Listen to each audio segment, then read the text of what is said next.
Military Museum has been around for 10 years, but in the last year, it has gotten bigger and better than ever before. We'll take you on a tour. Amid the worst epidemic the world has seen, a new hospital opened to help Mainers 100 years ago today.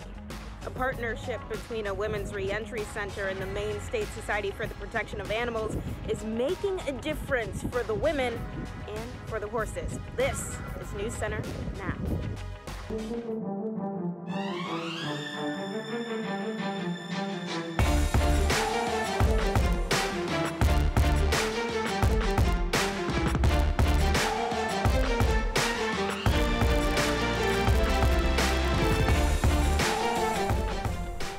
Hello and happy, what is today? Wednesday, everybody. I'm Lee Goldberg, and welcome to News Center Now, where anything can happen. Yeah, he's ready to get moving because it's cold out there. We got to get moving to stay warm. Walking around, it gets the blood flowing. It's so cold. I got you. We couldn't get Keith to come to work today.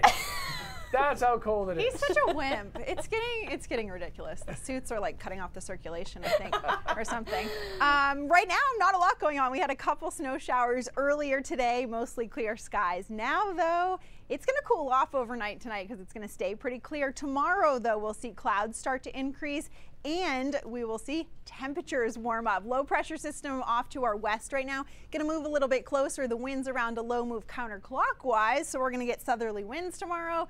And finally, that means temperatures will start to warm up mainly tomorrow night and into the day on Friday. Right now, pretty cold. Big surprise. 13 in Bangor, 16 in Waterville, 20 right now in Wiscasset. It's 24 still in Portland. Look at Caribou and Holton, 7 and 9 degrees respectively.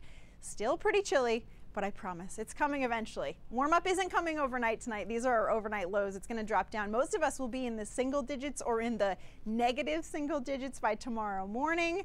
We'll warm up some as we get into tomorrow night, but that's about it. So again, finally, a little bit of a warm up, if you can call 40s warmer. Less rainy this weekend and maybe some more snow soon. We'll talk about it coming up in a bit, guys.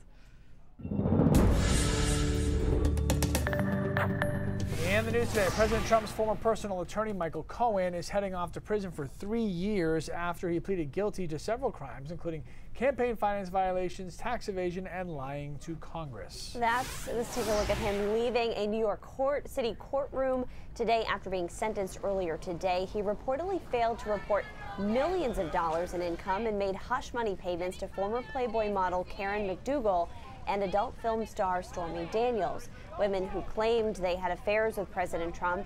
And on that charge for lying to Congress, he allegedly made false statements concerning his dealings for a proposed Trump Tower in Russia while testifying in special counsel Robert Mueller's investigation into Russian meddling in the 2016 election.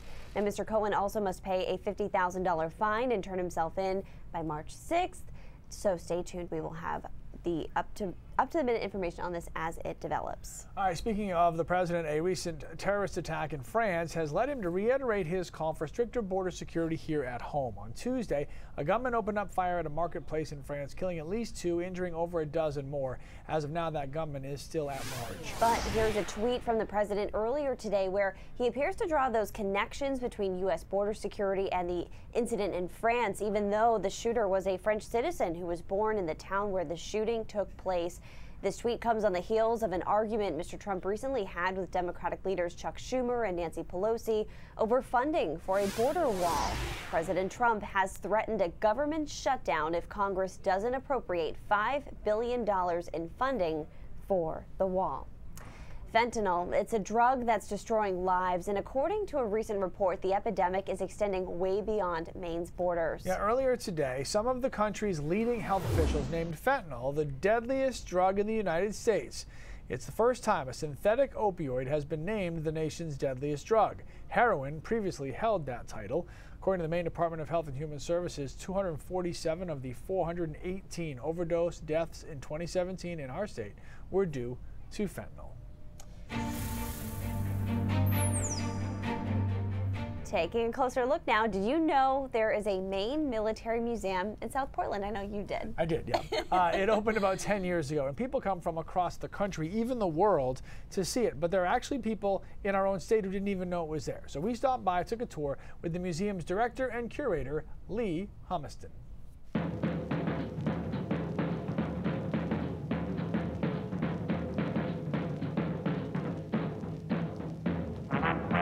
Maine, from its inception, has given more people per capita to the American military than any state in the Union, and still does. And we're very proud of that. The soldier here was from Chever's High School. He was killed on his second tour in Vietnam. I have his dress uniforms, everything. She saw more than she should have. She had a lot of boys die in her arms. He's my baby brother. He did 3 years active Army and then 23 years in the Maine Army National Guard. He did Desert Shield, Desert Storm. 10 years later, he went back for 3 tours in Iraq. I'm very proud of him. But when you have a teacher who asked me when was World War XI because she couldn't read Roman numerals, you got a little bit of a problem. And another teacher, high school, sophomore, history teacher, didn't know when Pearl Harbor was. That's why this place is here. This is from a local, his name was Donald Lonsay, and he was a combat photographer and writer with the 1st Cav Division. And his family donated hundreds and hundreds of photographs that have never been published. This is the only exact cell in the world outside of Hanoi. And it has always bothered me that the Smithsonian, Wright-Patterson, all the major museums built terrible representations of the cells in Hanoi. This is not 1/16 of an inch off from the original cell. That's his authentic uniform he wore in Vietnam. He comes back 2 or 3 times a year. That's a mortar round inside a human being's body. Came right through his shoulder, and it was live. That's a representation of a bombed-out French house in 1918. The bricks are from the 1840s. The chair and the bedstead are from 1901. The wood behind the paneling is from 1876.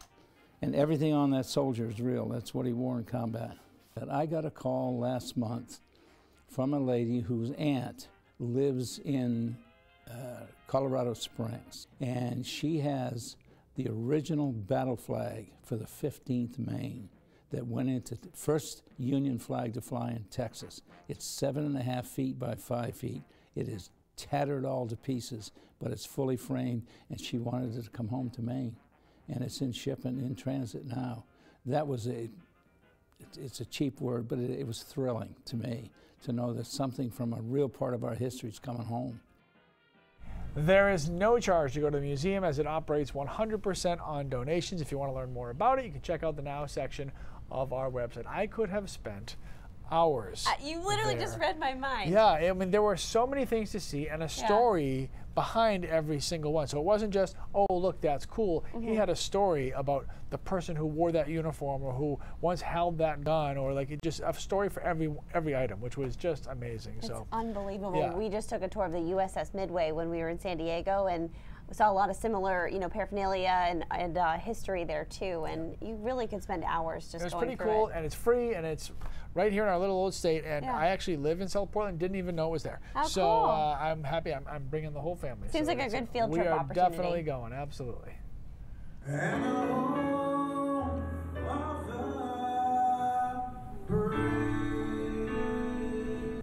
Check out this video trending on social media. Airport staff and passengers in Nashville all stopping for a very touching tribute. Taking a moment to sing the Star-Spangled Banner as more than 100 children who lost a parent in combat boarded a plane for Disney World. It was all part of the Snowball Express, which flies more than 1,000 Gold Star children to Disney World on American Airlines during the holiday season.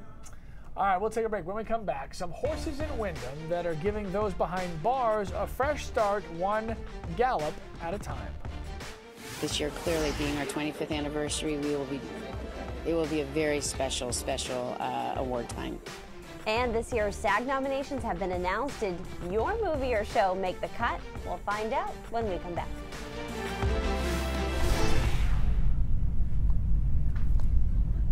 Hello. What's up, guys? Face of the book. What is going on?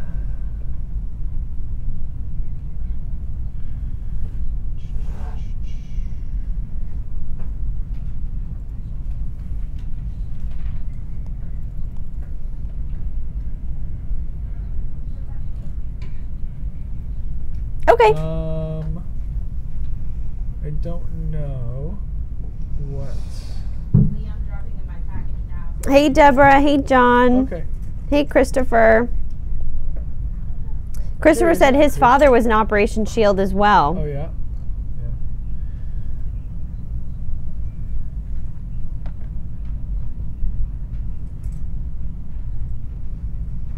Carrie said she had no idea that that museum was there either.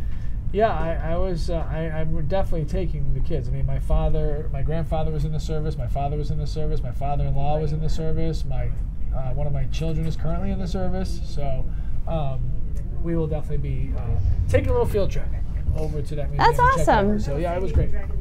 And how long did you say has it been there? 10 years. Wow. Well, up until a year and a half ago, the museum only occupied half of that building. The other half was the VFW, but the VFW ended up moving out about a year and a half ago. So the museum has taken over the entire building now. So it's a huge, giant museum versus just one little room with stuff. So that's cool. Yeah, they're pretty excited about it. Doing a great job and have tons of cool artifacts. And a lot of it is most of it is Maine connected. So like he was telling us in the story, like this person went to Cheverus, this person went to South Portland, and like this person's from Augusta, and it just kind of shows a lot of history from people in our state. Right. I did not realize that Maine was it really localizes the it. most military. We have the most military members out of any state in the country. Really? Based on the size of people we have, the percentage of people that join the military from Maine is higher than any other. Wow. I did not know that. I did not know that either. I learned See, you learned something new. new. You should definitely take them. They had different sections for every single war and conflict, and all the service branches were represented. I mean, it was very cool.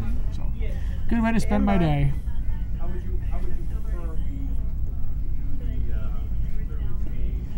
If you're married, you're a Mrs. Yes. Isn't it bad that I don't know that?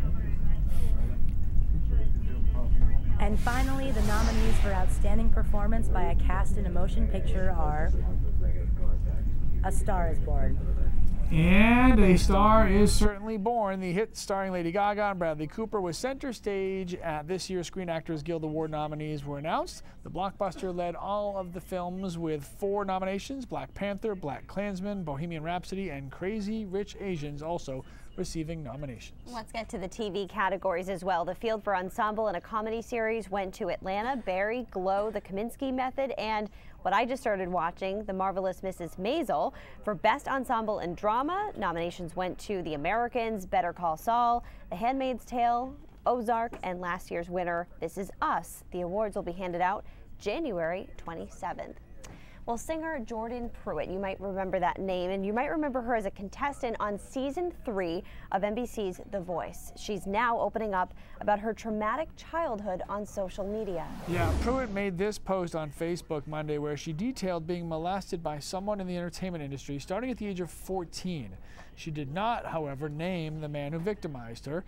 She went on to say that the person brainwashed her into thinking that what he was doing was okay and natural. She now says she is free from her predator's chains and that it's never too late to reinvent yourself for the better. All right, this was a time when people were dying from the Spanish flu all over the world. Maine was no exception. This was back in 1918. Yeah, at one point in Bangor alone, 1,000 people had the flu. So there was a dire need for hospital beds, and the Sisters of Mercy took charge more than a century ago. Happy birthday, Mercy. December 12th, 1918. It's something to be so proud of. The Sisters of Mercy opened Queen's Hospital. This at a time when the Spanish flu was raging all over the world. Portland was one of the hardest hit areas in Maine. Within a short time, it was exploded and we needed more space, and then we needed more space.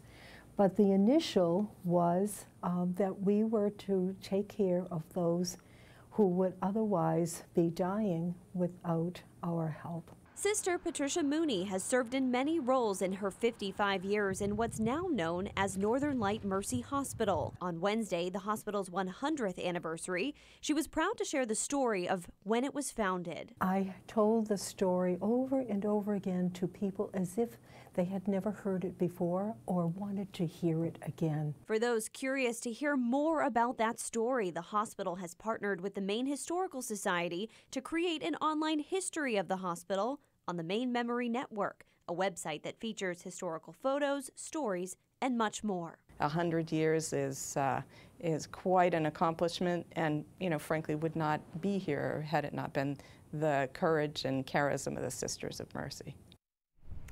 And there's more to this exciting time. The State Street campus will soon be on the move. They are working on a formal plan to move to a new campus on Fore River Parkway, and the building will be repurposed. And we will have much more on that as we learn more. And many across the state last night witnessed something special traveling through the sky, and it wasn't Santa's sleigh. Not yet. It's still a couple weeks for that one. Some of you wrote in to us saying that you saw a meteor or a fireball flashing through the sky, so we wanted to share some of those comments. Amanda wrote in and said that she saw it on the way home from Portland, and it lit up the night sky. Samantha said her husband also saw it and that it was very large. And there's also a possibility that the meteor was connected to the Gemini meteor shower, which is peaking Thursday night. So if you have any footage of the fireball, feel free to share it with us over on social media. It's always cool to see anything astronomically related. I know. Like you look up and it seems like it's close. Like, oh look, it's kind of right there. Yeah. And then you realize context-wise how far away it really is. And just the whole concept of space always makes me feel so small. And then there's okay, we'll get it up. All right. I could go on and on. Horses are serving to be great companions for inmates at the Maine Department of Corrections. Coming up, how a re-entry program in Wyndham is helping women put one foot in front of the other again. And Jess is in for Keith. We will have her forecast coming right up. Good question. Love it, Jess.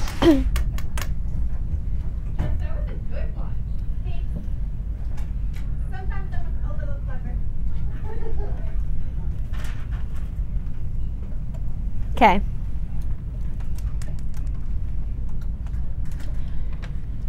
Oh, wow, Roger. Thank you for sharing your story. I'm so sorry to hear about your grandfather. Only 7 years old. We'll be at the desk? Nice. Oh, throw your wife out. I'm like, what are you doing? Roger, if you don't mind me asking, was your grandfather in Maine? Was he born in Maine? Yes, sir. We are on our way. JC killing the boys. Ooh, today. Fred says, nice. Lee, Fred says he saw a meteorite. No way, Fred. Yeah, when he was a young kid living in Southern California. Oh, that is cool. Oh, shoot. There we go. Soup's cool. Soup's cool. Oh, boy. I don't want to say anything, but we I can't rock. I'm just saying. That's a tough shot. Nothing's too tough for Maddie G. You know what you guys can't see on Facebook right now? My tights are ripped. So are mine. Are they? Yes. You're wearing tights? My tights are ripped. Yes. Yeah. What's wrong with that? Look at. Do you see that? I don't. Oh, now I do. No, you do. Yeah. It happens. Yeah, well. It happens. You're in a tight spot. I was in a tight spot. You're so funny. You're so funny. We matched today. We so do. Matchies. Yeah. I got marinara sauce on this dress too. Guys, I'm really struggling today. Fred, next time you see a meteor, stick a GoPro on it so that we can get that video. Yeah. And send it to us. It'll be a now exclusive. Paul says TMI. Paul says I'm sharing too much information. Oh, Paul, welcome to my life. You try sitting next to her for 10 hours a day. Remember when you gave me the heads up about that thing in the script and then I completely forgot 5 seconds later? To read it anyway. Yeah. I wasn't going to bring that up. I went there. It's okay. This guy. A collaboration between the Maine Department of Corrections and the Maine State Society for the Protection of Animals is making a real difference for some women who are currently in prison. Women housed at the Southern Maine Women's Reentry Center volunteer with the nonprofit, and today they were celebrated for their efforts. Cam O'Brien went to Wyndham today to check it all out. Hey, Cam. Hey, y'all. Now the program is several years old, but the women in minimum security in the Reentry Center only were able to volunteer starting this August, and in the past 4 months, they've made a monumental impact. Volunteering. For some, it's an ordinary pastime. Say hi. But for women incarcerated at Southern Maine Women's Reentry Center, it's a shot at redemption. Not only am I giving back to the horses, I'm making up as much as I can for the things that I've done. The women work with the horses as part of a collaboration between the Maine DOC and the Maine State Society for the Protection of Animals. The impact? Anything but trivial. The center women play a large part in the nonprofit's success. We have a small paid staff.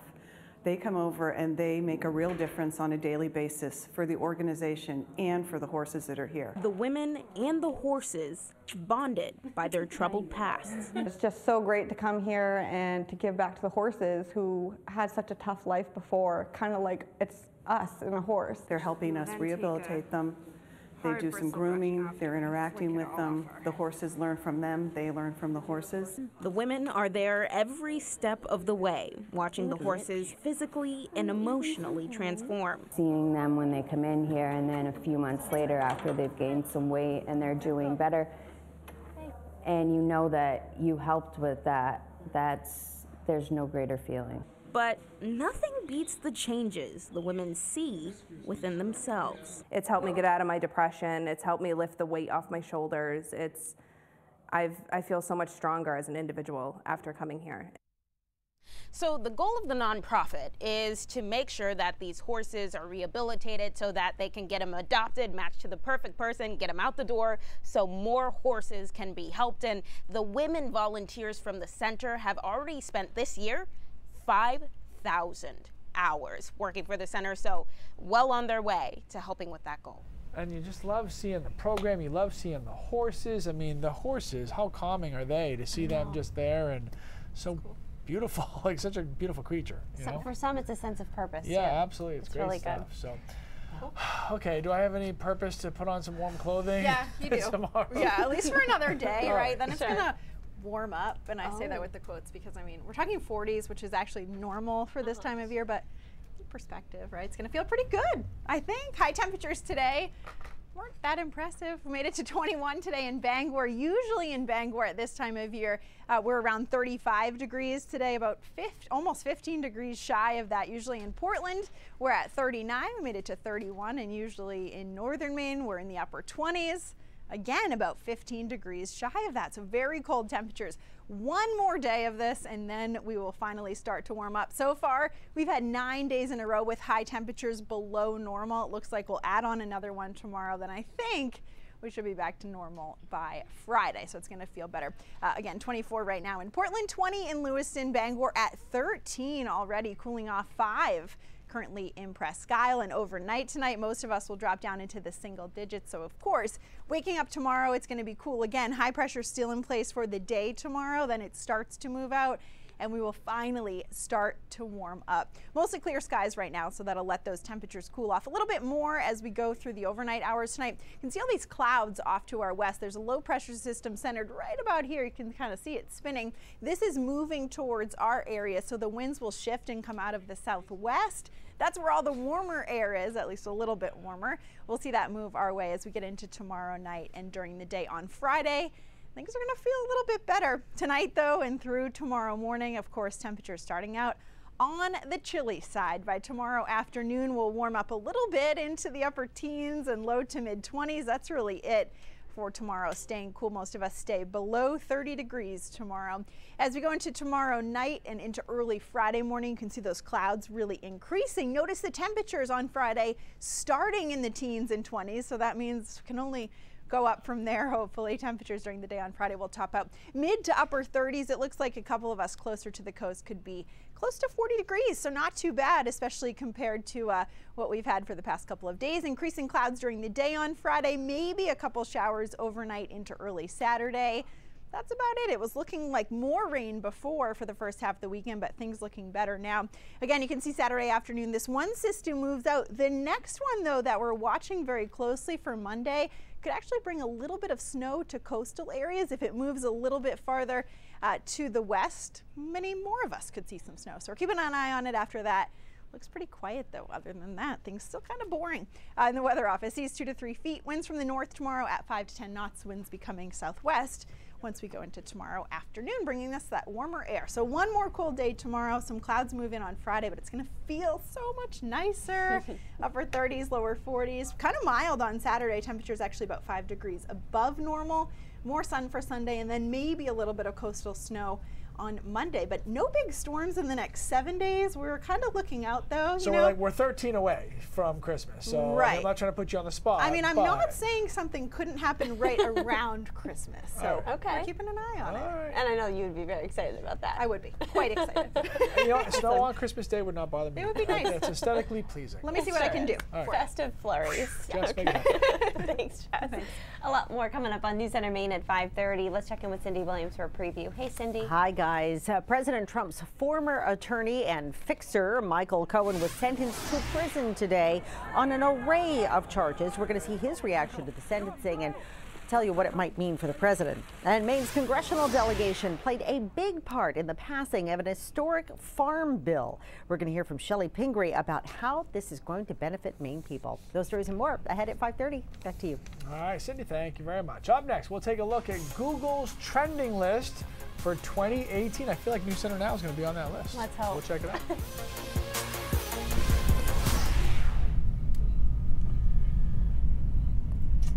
All right. Oh, we stay here, right? I think so. No raindrops today, guys. That's right. All right, Fred. Fred is committing. Okay. Fred is committing to putting the GoPro on top of the comet when that happens, or the meteor. So I'm excited about that. That's gonna be good stuff. We'll get the GoPro going. Get the GoPro going. Rachel loves your dress, Jess. Thanks, Rachel. Rachel says yes to the dress. She says yes to the dress. How much was it? It's like $25. Okay, Target. That's so good. That's so good. Kiri loves the horse story, Cameron O'Brien. Oh, yay. Yeah, that was a great story. Thank you. Such a great idea. Win-win. Do you want to split this puppy Everybody up? wins. I could start. No, I think you should just read the whole thing. Do you want me to read the whole thing? There's nothing left for me to do here. Here, I'll read till. Just go to and. Which and? Like almost like a drum roll. And then I'll do it from there. Cat. Oh, you get to say your favorite person. Is he still alive? No, he's dead. Oh, that's so Avicii, rest in peace. Yeah. I really miss hearing him. Avicii, you know his songs. We played them for you, and you knew some. There's no songs. There was one song. You know them. One. I knew the one. Yes. I did not know that Da Vinci was the singer.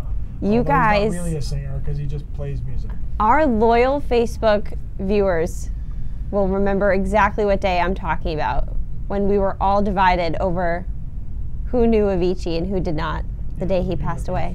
There was a very clear line driven in the newsroom. Yeah, Liam, what did Lee call him again? Da Vinci? Da Vinci, yeah. Da Vinci. Yeah, no, Da Vinci. He was saying the Avicii Code. Very sad. I love that movie though, the Avicii Code. That was good. It was really a thriller. I'm not laughing that the guy's dead. I'm just saying I never heard of him. So. Yeah. But I luckily was not alone. Yeah. All the kids were like, "Oh no!" and all the oldies were like, "What?" What? As we begin to wrap up 2018, many groups, companies, and organizations are coming out with their top lists or yearly rankings. So that begs the question, what was the most Googled subject or trend for 2018? Well, Google released its annual search engine trend today, and the winner is the World Cup, the most searched topic in the United States and around the world. The rest of the global top 10 was filled with celebrities who passed away in 2018, including electronic dance music pioneer Avicii, rapper Mac Miller, comic book legend Stan Lee, chef and television star Anthony Bourdain. Meghan Markle, who married into the British royal family in May, ranked number 6 on Google's global search list for 2018 and was the only living person to make the top 10. All right, maybe next year. Maybe next year we'll get on there. News Center now will make the global list. That's true. That would be a tall order. For the list of best weather personalities, we already know But Keith was the 4th best out of 3. So there was that. He's very proud of that. He's got the plaque to show it, so that was good. I know. I'm very excited for this warm-up. Can't get here fast enough. Yes, those 40s. Woo! Short sleeves and shorts all around. Gonna feel like something. We'll see you at the beach. Exactly, San Diego. All right, guys, thanks so much for joining us. That does it for News Center Now. News Center Maine at 5:30 starts right now. Coming up next on News Center Maine. Anytime a former lawyer of yours goes to jail is probably not a good day. President Donald Trump's lawyer is going to jail, even though he cooperated in the Mueller. It's Clayman. You're going to watch a transformation of this desk into the next desk. See you tomorrow. Bye, guys. Yeah, I hear you. I'm up here, right? Okay. You want me to move a chair?